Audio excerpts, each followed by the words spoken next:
This is coming to Illini basketball podcast fans on the YouTube feed. Uh, I think we'll upload this video to Twitter as well if I can do that on the Illini basketball podcast feed because it's important stuff. The 2024-2025 college basketball season is nearly underway. If you see me looking to my right, that's because that's where all the studio controls are. You know, you got to click some buttons over here. You're looking to your right. The camera's over here. So note that. Quickly, if people forgot what happened in 2023-24, in a stunning turn of events, UConn won the national championship for the second year in a row, 37-3 season. They beat, of course, Alabama in the Final Four and Purdue in the national championship game. We had a one seed against one seed national title game. First time in a little bit, I guess, right? I mean, you think about, I guess 3 1 seeds make it. Was Alabama a 1 seed? I mean, was Bama was a Bama was like a 4. Oh, okay. 2 1 seeds made it. NC State was an 11. Yeah. What a run by them. Gonzaga Baylor 2021 was also 1 against 1. So I guess, technically 2 of the last 4 have been 1 against 1, but what can you do? So there you go. UConn won. That's the 2023-24 recap. Now we get into 2024-25. When we start, I forgot to put this up for that. That was quickly recapped. 2024-25 headlines. And we have to start with Virginia and Tony Bennett retiring. Associate head coach Ron Sanchez will have the interim head coach tag for the 2024-25 season. And, of course, Rothstein reported a few days later that Virginia lost to VCU by 22 in a secret scrimmage. The timing of this, I think, is not good and tough. I don't understand it. Seems weird, especially after getting I think he just got extended a few months back, maybe the end of the year last year.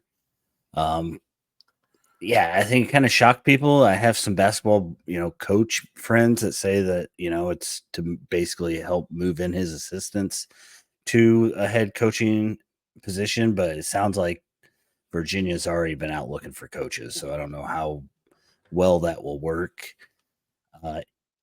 I guess these guys are just getting tired of NIL, what college basketball is right now, Tony kind of alleviated to that and how he just isn't enjoying it anymore. I feel bad for the kids that transferred in, those kids that came to Virginia to play for him, but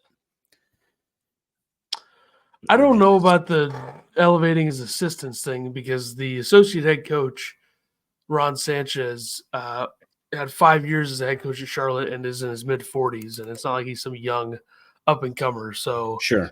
I don't know if that theory is fully correct, but for Virginia, they're going to be bad this year. Like, they're going to be bottom 5 of the ACC bad, I think. I think that's with or without Tony Bennett.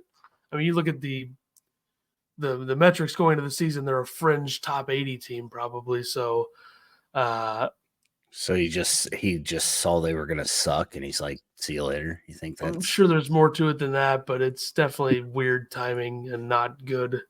Not right for the players, but I mean, at least he didn't want a farewell tour like some people I know. True. Went out like a gentleman, just as you would expect from Tony Bennett. Didn't lose to North Carolina to end the season and then lost North Carolina again in the Final Four. Like that dickhead. All right.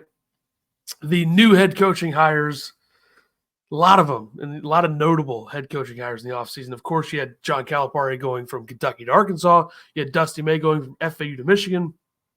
Eric Musselman going from Arkansas to USC. Mark Pope going from BYU to Kentucky. Kevin Young going from the Phoenix Suns to BYU. Chris Holtman going to DePaul. Josh Schertz going from Indiana State to St. Louis. Doug Gottlieb, that buffoon, going to Green Bay. Pat Kelsey going from Charleston to Louisville. Kyle Smith going from Washington State to Stanford. Danny Sprinkle going from Utah State to Washington. And Darian DeVries going from Drake to West Virginia. Amongst the notable head coaching hires, a very active cycle. And, of course, you had the infield leaving USC, Musselman going to USC, Calipari and but Arkansas thing. You had that leading to, of course, Mark Pope being the guy at Kentucky. Whether that's the right move or not, who knows? Kentucky already like wildly underrated, overrated, I should say, in a lot of the circles, the media circles, because I'm not sure that team's gonna be very good. Hate to say it, but fact.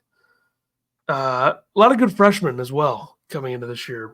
Of course, Cooper Flagg is going to be the big one at Duke, number one player in the country from Maine. You got, of course, Ace Bailey, Dylan Harper, both at Rutgers, top 5 guys, top 3 guys in a lot of eyes. Kaman Mulak is going to be kind of underrated, underlooked with Flagg at Duke. He'll be the number 2 freshman at Duke. You have VJ Edgecombe at Baylor, Trey Johnson at Texas, Liam McNeely at UConn, Yegor Demon at BYU, the Russian prospect, and then Kasparis Jakachunas, and Will Riley at Illinois, both 5 stars. Really, one of them kind of looked the part in a recent exhibition, the other one not so much. Derek Queen at Maryland, and a whole lot more. A lot of freshmen. The Ken Palm rankings are really something, is what I think about them.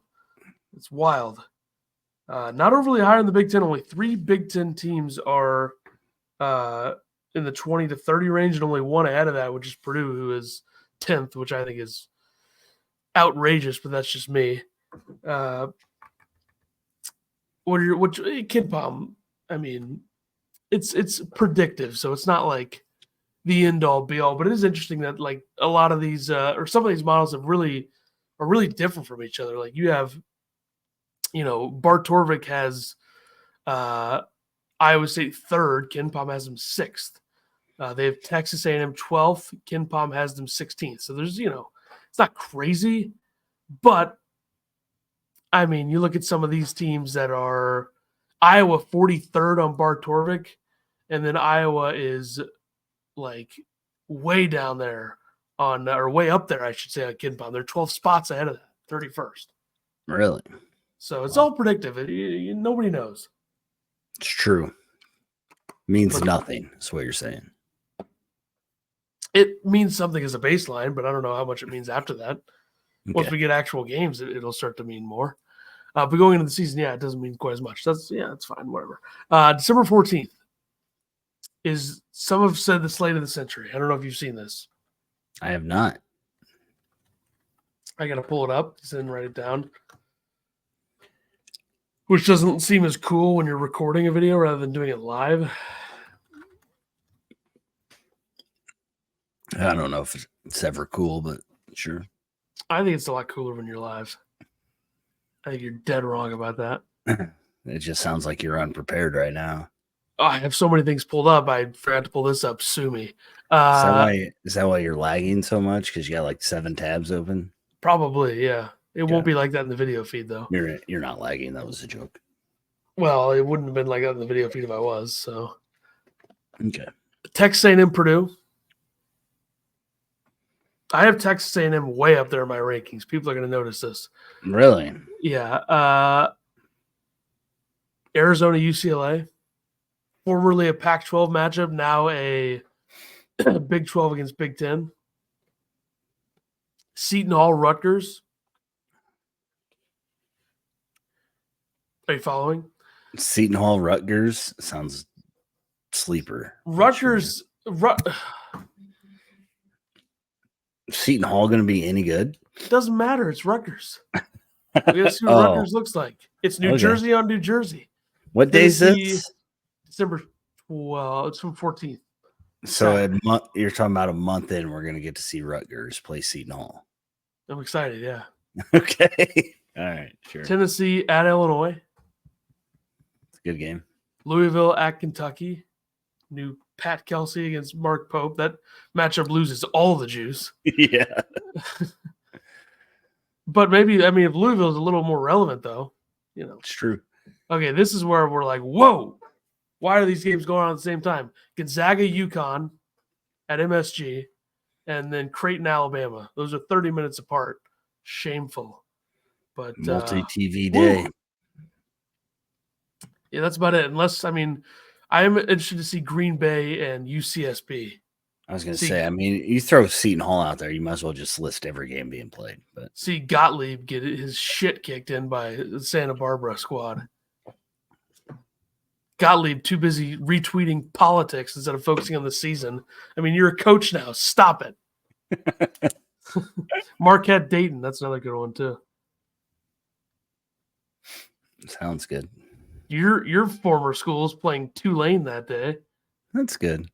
That's who they need to be playing. How about this? I didn't throw this one out there when I could have. Florida at Arizona State. Yeah, that should be a good one. Georgetown, Syracuse.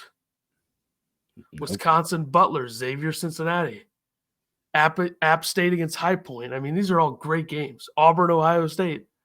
That'd be a good one. NC State at Kansas. NC State's going to be bad. Yeah. Are they? Yeah. I don't know. That's your job. They're not going to be good. I don't know who's going to be good in the ACC outside of Duke in North Carolina. Nobody knows. But anyway, that's the December 14th slate. Great. I think I nailed that. All right. Now we have the conference breakdowns, which essentially just means pick who you think's going to win the conference. So I guess we'll start in the ACC. I'm going with Duke. Too much talent. Too many good players. Can't score less than 100 every exhibition game they play. That's a hot take. Yeah, I mean, it's going to be Duke. I'd be stunned otherwise. Their roster is really good, and I don't see a roster that is much better, especially in the ACC. Flag is going to be the real deal. I think we all know this. I don't love that Proctor's back. He wasn't very good last year, but you bring him back, let him run the offense. Like I said, Maluak is going to be underrated as a freshman. They got Foster year 2. They got a couple other older guys. I mean, Mason Gillis comes in from Purdue. Sion James comes in from Tulane. They bring in Malik Brown as well, 6'8 junior from Syracuse. So it's just a solid, good roster, and I don't think anybody in the ACC will be close. The only one that I could argue for is probably North Carolina, who very well could be close, but I do think Duke wins it. Going away, I would actually say Duke wins this conference. The Big 12. I'm going with Houston.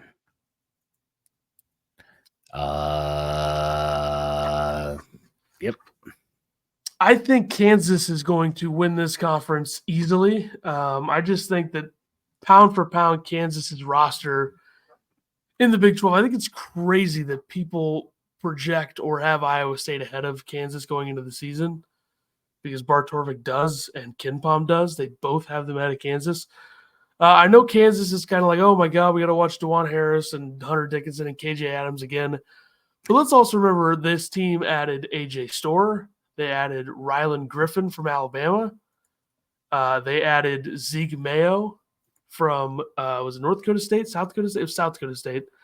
And they got a freshman in Badunga, Flory Badunga, who's, that guy's 5-star guy, I think, 4-star maybe. But I just think it's just really good roster, a lot of size.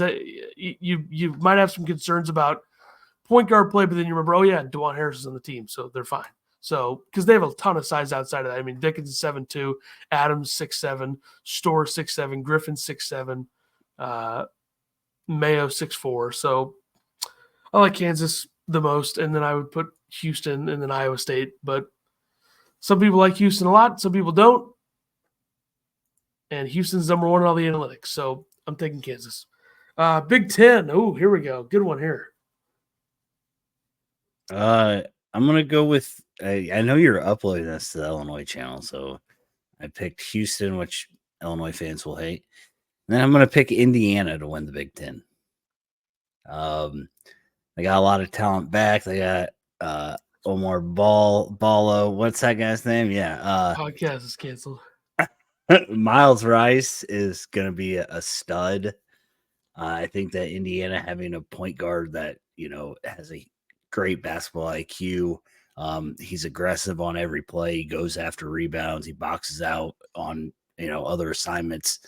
Like having that is going to propel Indiana to the top of the Big Ten.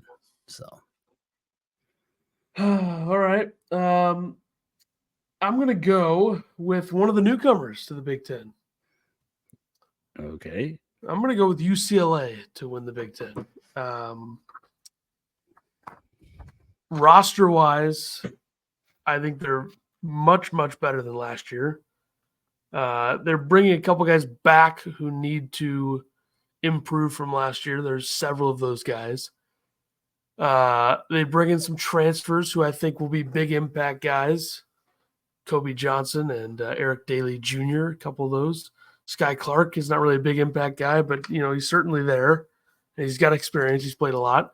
But I have no clue what to do with this conference. Like, I don't know. So I just went with UCLA because it's different and it's interesting, and it's their colors are very similar to what we're doing here, I guess, technically. So I'm going to take UCLA. Okay. I dare people to challenge that. Big East. I mean, you got to go for the 2-time national champ back-to-back UConn, right? I mean, until he loses, got to ride him. I feel like people are really, really stupid for what they're saying about UConn right now or what they're doing with UConn. Like, how is UConn, according to Bart Torvik's project, how are they the 13th best team in the country? Why are we doing this again? Like, they have Caravan back. They bring in Mahaney as a transfer. They got Diarra back. Terrace Reed is a transfer. McNeely, a 5-star freshman. Solomon Ball's back. Samson Johnson's back. Jalen Stewart's back. Like this, it's a Dan Hurley team. They're going to be very, very good. They're going to be top 10. They might be top 5. They'll probably be top 5. So I don't know why UConn is being viewed like this by certain people. And I think UConn does win the conference. I think they'll have some very stiff competition in the 2 and 3 spots specifically, maybe even 4 and 5 if Villanova figures it out. But yeah, you got to go UConn. SEC. I'm going with Alabama. I'm gonna do that as well. They're third on Bart Torvik. Good. That way you can talk about them. See, it always works out when we have the same ones. There you go. Third on Bart Torvik and second on Ken Palm. Behind Auburn on Ken Palm and Auburn and Tennessee on Bart Torvik. So Alabama's going to be very good. I would argue some should have them number 1 in the country going into the season. I don't, but I think you could make the argument for them being that. Okay. You look at what they bring back. Sears is back. Nelson is back. Wrightsell's back. They bring in Big Cliff Omorie from Rutgers. Illini fans will know him. Mm-hmm. They bring in Aiden Holloway. They bring in Youngblood is there. Darian Reed, the freshman. Good roster, athletic roster. Bring back important pieces. Nate Oates' team. I'm a fan of this Alabama team and a very big fan because you might see more on them later. The Mountain West. This is where we really get into it. I'm going with Nevada. All right. I'm going to go with New Mexico. Okay, so we're both going against the favorites, right? I don't know who the favorite is, but whoever the favorite is, if it's not New Mexico, they're wrong. Oh, okay. The favorite might be what? Boise State? I think so, yeah. Yeah, that's fine. Those people are wrong. Donovan Dent is back. Nelly Jr. Joseph is back. This is just a solid basketball roster. A lot of European guys on this roster. CJ Noland, the 6'3" senior on the roster as well from North Texas. Played at Oklahoma for a couple years before that. So New Mexico's good. Richard Pitino's built something solid there. They were very disappointing in the tournament last year, but they lost to a good Clemson team. But I'm going to take New Mexico, which means we go to the MVC, Missouri Valley. I'm going with the favorites and Illinois school, Bradley. Yeah, I'm going Bradley as well. I don't think there's a team that's going to be able to compete with them. Maybe Northern Iowa is the second best team in the conference, but this conference is not very strong this year. I think Drake will take a step back without DeVries there anymore. Bradley, just a solid squad. Defensively, I think they'll be good. They're old, too. Their 4 top projected contributors are seniors. So give me Bradley to win the Missouri Valley. No limb there to go out on. Atlantic 10. I picked St. Joseph's. All right. You sound confident in that one. I don't know. I didn't want to just pick the favorite on everyone, so I went a little random on some of them. If you look at Bartorvik's projections, Mm-hmm. St. Joseph's is 3rd. You go to 4, you go to 5, and then I picked the team that's 6th. I'm going St. Louis. Josh Schertz, year 1. They have Robbie Avila in the mix, the big fella. Mm-hmm. Isaiah Swope in the mix, another key contributor from that Indiana State team last year. And then, of course, Gibson Jimerson, one of the best three-point shooters in the country. In year 5, he returns to St. Louis. So I think they'll be a better coach team. I think they'll be just a better team. Travis Ford, it was not working there anymore. They bring in Kobe Johnson, 3 years at West Virginia. He played. So give me St. Louis. They're due. AJ Casey's there, by the way. That's funny. St. Louis, Josh Schertz. If this was Travis Ford coaching this team, I would not take St. Louis. I've fallen into that trap before, not falling into it this time. The West Coast Conference is where we go next. And if you pick anybody other than the favorite, you're just trying to be cool or something. I picked Gonzaga. Can you tell everybody why? Sure. Gonzaga is just simply the best team in this conference, and I'm not sure it's close. I mean, they bring back everybody important. Yeah. Nimhard's back, Hickman's back, Ike's back, Ajayi, Battle, Greg, Stromer. I mean, all these guys, whether they were on the team last year, which most of them were, Battle, of course, Arkansas last year, Temple before that, Ajayi, of course, Pepperdine last year, JUCO guy before that. But outside of that, all the other guys are back from last year. Stromer, Greg, Ike, Hickman, Nimhard, all back. This team's going to have a ton of scoring. Projected number 1 offense in the country going into the season, according to Bartorvik, and right up there at number 2 on Ken Palm. So this team's going to be able to score it. They're really old. These guys have all played a ton of college basketball. I think Gonzaga should go undefeated easily in the conference this year. American Athletic Conference. Interesting one here. I'm taking Memphis for one reason and one reason only, and his name is Dane Danger. All right. Weird thing to do. Try to pander to the fans now. They've already turned it off after you took Indiana. I'm going to go to number 2 on the list, according to many, and some would say number 3. I'm going to go UAB. While the gap in metrics is much, much bigger in this conference than it is in a lot of others, a lot of people think Memphis clearly the best team in this conference. I'm here to tell you why betting on a Penny Holloway team, what's his name? It's definitely not Hardaway. Why did I say Holloway? The guard on the line from whatever school that was earlier. Penny Hardaway. Such a bad coach, I don't even remember his last name. Let's put it that way. I don't even know why. I'm literally picking UAB to not pick Memphis. So there you go. That's my stance. Let's go to the WAC, the Western Athletic Conference. Grand Canyon. Yeah, this one should be Grand Canyon and a runaway. Just a really good roster. They bring back, I would say, one of the best players in the country in a lot of ways. Tyon Grant Foster, Ray Harrison, of course, Colin Moore on the roster as well. A couple guys who have been in the system for a while. Bryce Drew's done a great job there. This team will easily win this conference. Conference USA. Liberty, obviously. Okay. I'm going to go Western Kentucky. Okay. Western Kentucky, of course, one of the best programs in America, if you don't count like 95 to 100 others. I think we both took them last year, and that did not work out very well. They got a new head coach now, Hank Plona. They got a couple high-scoring guys in the backcourt. A little worried about the front court, but we'll see. Give me Western Kentucky. Okay. Sun Belt. I went with Andre Curbelo and company. Why'd you do that? Why not? Why does it matter? Who cares about the Sun Belt? You think anybody cares about the Sun Belt? It's a good conference, solid conference. I'm just glad Curbelo's still playing. I thought he fell off. Never mind. I thought that he was gone. 1, 2, 3, 4, 5, Glad 6, he's still around. 8, 9, 10, Is all. 11, 12, 13, 14. They're projected 11th out of 14 in the conference. I'm going to take Arkansas State, Brian Hodgson team, Nate Oates guy. He's building something there. I trust him. Give me Arkansas State. Everybody knows it. Other notable mid-major teams to watch this year, I will say, I'll just give you a list right now. I don't have to say anything. I'll just give you a list. People, mark this down. These will be the teams you want to pay attention to. I got them as early in the season. 5th in the coaches poll, but the coaches don't know anything. You go ahead and badmouth my Southern Miss Flying Eagles. Princeton, San Francisco, Santa Clara, UC Irvine, McNeese, and High Point are the teams you're going to want to watch.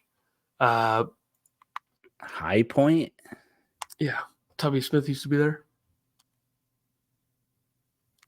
Is that a JUCO? Okay. I'm going to list off ESPN's top 10 players going into this season. And it is stunning how many of these stupid MFers are still playing. You ready? Sure. Number 1 is Cooper Flagg, which, Jesus. Okay, wow. This kid's really got the stuff, I guess. 2 is RJ Davis, which how is RJ Davis still playing? I don't know. 3 is Mark Sears. Where's RJ Melendez? Speaking of RJs. Way to railroad the show with that. I'll look it up. You keep going. Mississippi State, who I'm pretty high on, by the way. So keep an eye on that. He should have went to Southern Miss. Why the hell did Mississippi State want him? Weird. Mark Sears is 3rd. Hunter Dickinson is 4th. Janai Broom is 5th. I mean, these guys, it's like they're never going to leave. Caleb Love is 6th. Wade Taylor, the 4th, is 7th. Kalkbrenner is still there. He's 8th. You got Ace Bailey, the freshman, 9th. Caravan's a junior, 10th. If we keep going a little bit, Cam Jones is still at Marquette. Kadari Richmond is still playing college basketball for the 50th season. He's at St. John's now, though. There you go. Hey, if you're looking for a storyline in St. John's Seton Hall, thank you for that. St. John's Seton Hall, the storyline is this. Kadari Richmond taking on his former squad at Seton Hall with St. John's. Yeah. There you go. LJ Cryer is still playing. Zakai Ziegler is still playing. He's 20th on the list.